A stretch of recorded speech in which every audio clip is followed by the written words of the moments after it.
Hello dear student, how are you. आज के इस वीडियो में हम पढ़ने वाले हैं बिजनेस मैथमेटिक्स एंड स्टैटिस्टिक यानी कि बीएमटी के पार्ट बी का लेसन 6 यानी कि जिसका नाम है टाइम सीरीज यानी कि काल श्रेणी। एग्जाम के पॉइंट ऑफ व्यू से ये जो टाइम सीरीज चैप्टर है ये बहुत ज्यादा इंपॉर्टेंट है।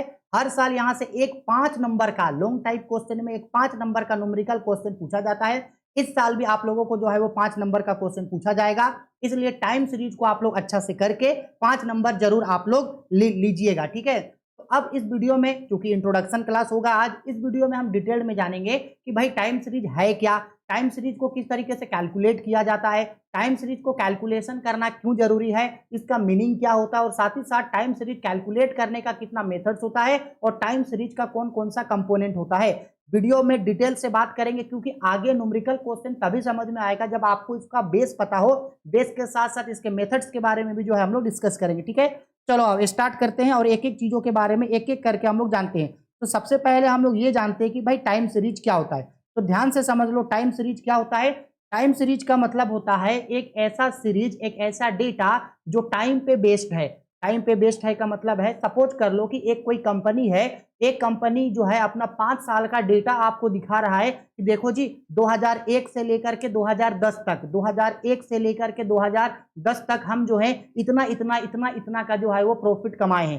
तो उस कंपनी का ये जो प्रॉफिट होगा वो उस कंपनी का पिछले 10 सालों का प्रॉफिट को एनालिसिस करेगा। अब ये जो 10 साल का प्रॉफिट है, इस साल के बेस पे आप उसके आने वाले ईयर को भी जो है वो एज्यूम कर सकते हो। तो टाइम सीरीज कुछ नहीं होता है, टाइम सीरीज एक्चुअल में एक ऐसा सीरीज होता है जो टाइम पे बेस्ड होता है।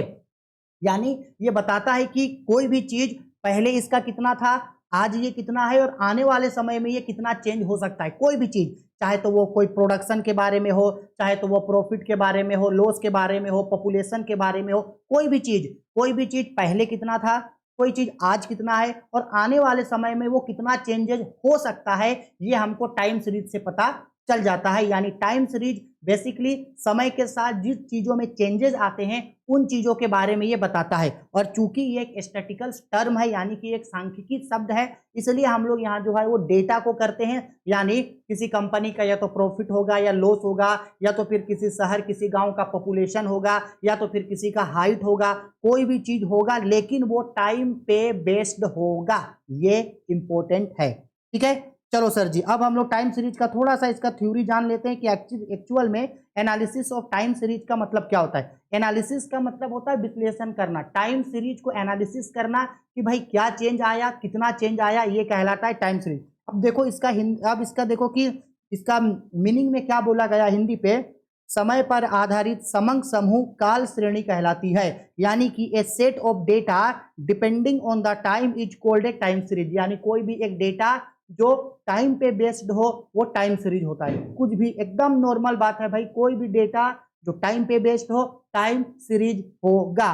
कोई भी समंक जो समय पे आधारित है वो काल श्रेणी कहलाता है, ठीक है।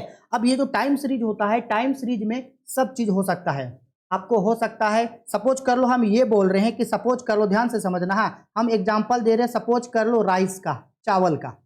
आज है हम लोगों का, सपोज ये हम लोग का ईयर चल रहा है 2023, ठीक है। 2023 में चावल लगभग कैसे रुपया केजी हो गया है, 30 से 40 रुपया केजी। तो क्या ये चावल जो था ये क्या पहले भी 30 से 40 रुपया केजी था? नहीं। अगर हम आपको पूछते हैं कि बताओ कि आपके ख्याल से लगभग 2015, 2016, 2017, 2018 और 2019 और 2020, बताओ उसमें कितना कितना चावल था। तो आप बोल सकते हो कि अगर आज ये 30 से 40 रुपए किलो है तो जाहिर सी बात है आज से 5 साल पहले तो इतना नहीं रहा होगा। सपोज कर लो 2015 में चावल था 15 रुपया किलो, फिर सपोज कर लो हो गया 20 रुपया केजी, फिर हो गया सपोज कर लो 25 रुपया केजी, फिर हो गया मान लो 26 रुपया केजी, फिर सपोज कर लो हो गया 30 रुपया केजी, फिर हो गया 35 रुपया केजी। ऐसे करते करते 2023 में सपोज कर लो चावल हो गया 40 रुपया केजी। तो बताओ ये टाइम पे बता रहा है कि नहीं कि 2015 में इतना था इतना हो गया, 2020 में इतना था इतना हो गया। तो ये टाइम पे बेस्ड है कि नहीं है? तो कोई भी सीरीज जो टाइम पे बेस्ड होगा मेरा, किस पे? टाइम पे, वही चीज मेरे लिए टाइम सीरीज कहलाता है। अब अगर हमको ये डेटा दिया हुआ है तो इसके बेस पे हम पता लगा सकते हैं कि भाई 2015 से लगभग कितना इसका जो है वो प्राइस होगा। और अभी इसी रेट से अगर ये महंगाई बढ़ता रहा तो अभी तो 2023 है, इसी के बेस पे हम लोग कैलकुलेट कर सकते हैं कि 2024-25 में इतना जो है इसका दाम हो सकता है। तो टाइम सीरीज सिर्फ प्रेजेंट चीजों के बारे में नहीं बताता है, ये पास्ट के बारे में भी बताता है और साथ ही साथ फ्यूचर के बारे में भी हमको ये बता सकता है। इसी चीज को हम लोग टाइम सीरीज बोलते हैं। टाइम सीरीज के बेस पे चेंजेस का पता लगाया जाता है कि आखिरकार कितने चेंजेस आए हैं। अभी जो है पास्ट के मुकाबले अभी इसमें कितने चेंजेस आए हैं और अभी के मुकाबले फ्यूचर में जो है वो कितना ज्यादा चेंजेस आ सकता है। सपोज कर लो कि इंडिया का पॉपुलेशन दिया है 10 साल का, भारत का जनसंख्या दिया है 10 साल का। तो आज भारत का जितना जनसंख्या है 10 साल पहले तो उतना जनसंख्या नहीं था, जनसंख्या हर साल बढ़ा है। तो पिछले 10 सालों का जनसंख्या अगर हमको पता चल गया तो इसके बेस पे हम ये प्रिडिक्ट कर सकते हैं कि आने वाले 10 साल में जनसंख्या कितना और हो सकता है। सेम वैसे ही सपोज कर लो कि अगर हमारे देश का जो जीडीपी है, ग्रोस डोमेस्टिक प्रोडक्ट, 10 सालों का ग्रोस डोमेस्टिक प्रोडक्ट दिया है, तो इसके बेस पे हम लोग ये प्रिडिक्ट कर सकते हैं कि आने वाले 10 सालों का ग्रोस डोमेस्टिक प्रोडक्ट क्या हो सकता है। समझ में आ रहा है ना? तो इसी को हम लोग बोलते हैं टाइम सीरीज, जो डेटा टाइम पे बेस्ड हो। ये हमको पास्ट, प्रेजेंट और फ्यूचर सबके बारे में एनालिसिस करने में मदद करता है। ठीक है, हाँ सर, चलो ठीक है, टाइम सीरीज समझ में आ गया। अब बात आते हैं कि टाइम सीरीज आखिरकार हम लोग क्यों बनाते हैं, उससे हमको क्या पता चलता है, उसका महत्व या उसका इंपॉर्टेंस क्या है। तो लो जी, टाइम सीरीज का महत्व यानी कि उसका इंपॉर्टेंस क्या क्या टाइम सीरीज का इंपॉर्टेंस होता है। अच्छा से इसको नोट डाउन करना, क्योंकि इससे थ्योरी भी पूछा जा सकता है। तो सबसे पहला टाइम सीरीज का महत्व है परिवर्तनों का अध्ययन, यानी study of fluctuation. Time series से हम लोग चेंजेस को पता लगा सकते हैं कि कितना कितना चेंजेस आ रहा है, पहले कितना था, आज कितना है, कितना चेंजेस आया, और इस बेस पे आने वाले समय में कितना चेंजेस हो सकता है। चेंजेस के बारे में हमको जो है वो टाइम सीरीज बताता है। पॉइंट नंबर 2, भूतकालीन व्यवहार समझने में सहायक, helpful in understanding past trend, यानी बीते समय में, पास्ट में वो कितना था, आज कितना है, इसके बारे में हमको बता सकता है। ठीक है, आगे बढ़ते हैं क्वेश्चन नंबर 3 पे। क्वेश्चन नंबर 3 पे बोल रहा है भविष्य के बारे में अनुमान, फोरकास्टिंग ऑफ फ्यूचर। हम अभी समझाएं इस चीज को कि टाइम सीरीज से प्रेजेंट, पास्ट, फ्यूचर सबको समझा जा सकता है। पॉइंट नंबर 4 पे बोल रहा है वर्तमान उपलब्धियों का मूल्यांकन, evaluation of present achievement, present चीजों के बारे में भी इससे हम लोग जान सकते हैं। ठीक है, आगे देखो आगे क्वेश्चन में क्या बोल रहा है। आगे बोल रहा है हम लोग को 5 नंबर में व्यापार चक्र का अनुमान, यानी एक्सपेक्टेशंस ऑफ बिजनेस साइकिल। आप अपने बिजनेस के अनुमान लगा सकते हैं कि भाई पिछले 5-10 सालों से जो बिजनेस चल रहे हैं, उस बिजनेस में मेरा जो है वो किस तरीके का चल रहा है, प्रॉफिट कितना बढ़ रहा है या लॉस किस तरीके से बढ़ रहा है, प्रोडक्शन किस तरीके से बढ़ रहा है, सेल किस तरीके से बढ़ रहा है, सब चीज को आप जान सकते हो। दूसरी श्रेणी के साथ तुलना, कंपैरिजन विथ अदर सीरीज, आप इसको दूसरे चीज से कंपेयर कर सकते हैं। यानी कि अगर आपके पास पिछले 10 साल का डेटा है तो आप इस 10 साल के बेस पे पहले का भी डेटा को कंपेयर कर सकते हो और नेक्स्ट 10 साल का भी डेटा को आप कंपेयर कर सकते हो।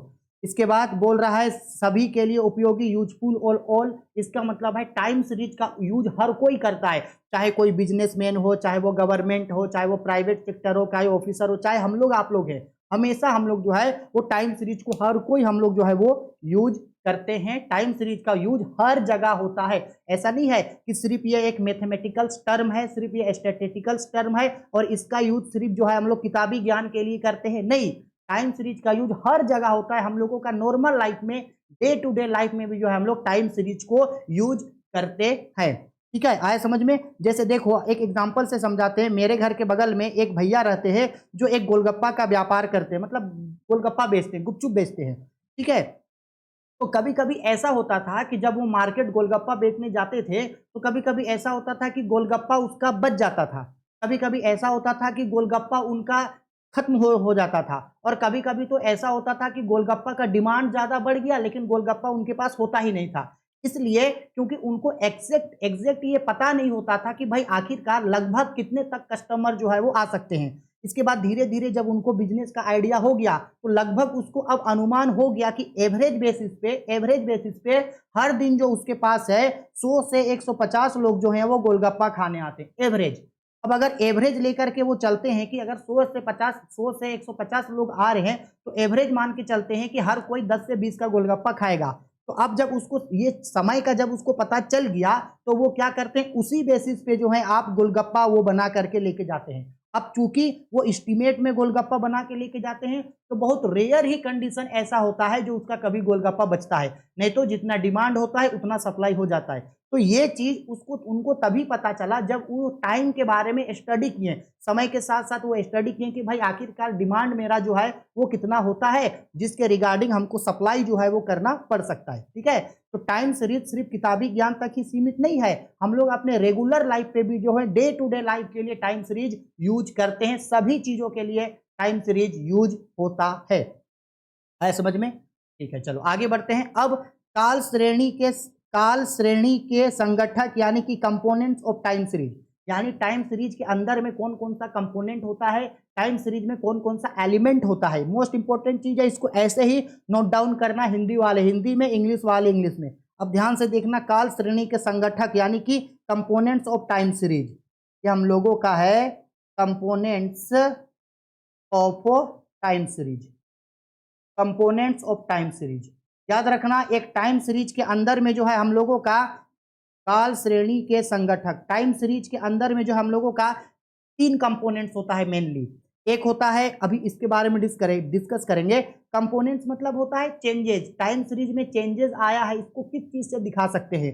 तो पहला होता है उपनति या दीर्घकालीन प्रवृत्ति यानी ट्रेंड, और इसको हम लोग टी से इंडिकेट करते हैं। अब आप बोलोगे कि सर उपनति या दीर्घकालीन प्रवृत्ति क्या होता है, यानी टाइम सीरीज में एक लंबे समय के बाद चेंज होता है, या टाइम सीरीज जो है एक लंबे समय तक चलता है, तो उसको बोलते हैं उपनति या दीर्घकालीन, जो टाइम सीरीज में चेंजेस लंबे समय के बाद होता है चेंज। ठीक है, और अगर टाइम सीरीज में जो है बहुत ही जल्दी जल्दी चेंज आने लगता है, क्या होता है जी, बहुत ही जल्दी जल्दी चेंज आने लगता है, तो उसको बोलते हैं अल्पकालीन उच्च वचन यानी कि शॉर्ट टर्म फ्लक्चुएशन, बहुत जल्दी जल्दी चेंज आता है। अब टाइम सीरीज में जल्दी जल्दी चेंज आने का 2 कारण हो सकता है, या तो पहला मौसमी परिवर्तन है यानी कि सीजनल वेरिएशन है, यानी कि मान लो कि कोई ये आ गया, सपोज कर लो जैसे अभी आपका दीपावली आ गया, तो दीपावली में अचानक दीपावली का सामान का डिमांड बढ़ जाएगा, और जैसे ही दीपावली खत्म हो गया दीपावली का सामान का डिमांड घट जाएगा, तो अचानक से जो है डिमांड जो है वो बढ़ गया या डिमांड जो है घट गया।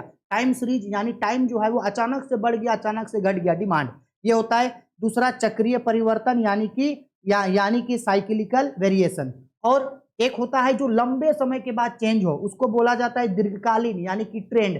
एक होता है कि शॉर्ट समय में बार बार चेंज हो, उसको बोला जाता है अल्पकालीन यानी कि शॉर्ट टर्म फ्लक्चुएशन।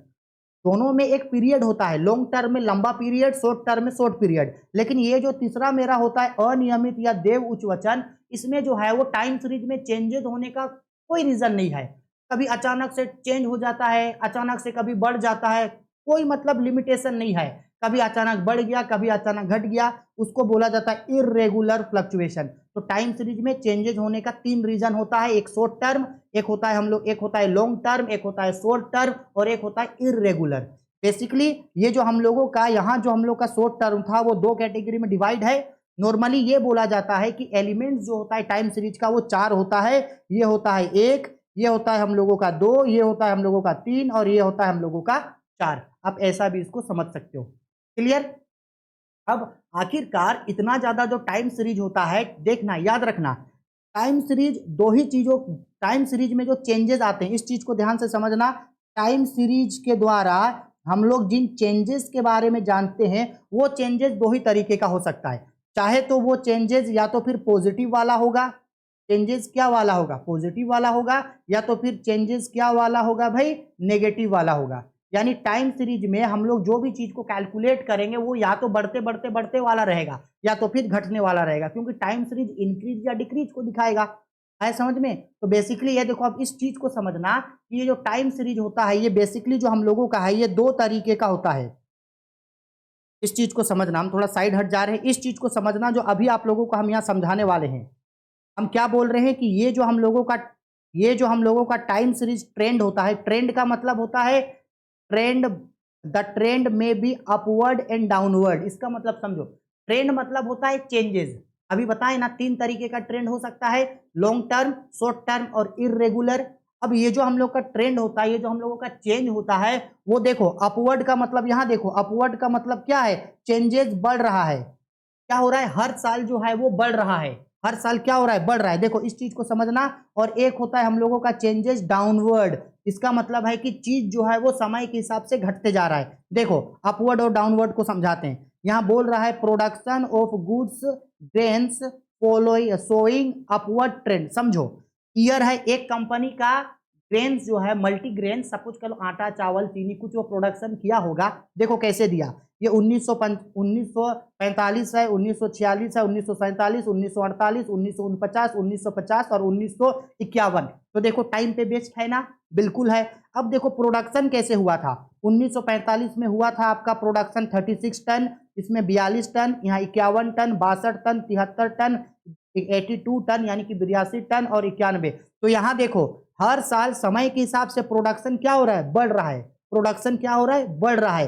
तो इसी ट्रेंड को हम लोग बोलते हैं अपवर्ड ट्रेंड, यानी समय के हिसाब से जो है टाइम सीरीज बढ़ रहा है, डेटा बढ़ रहा है, तो ये कहलाता है अपवर्ड ट्रेंड।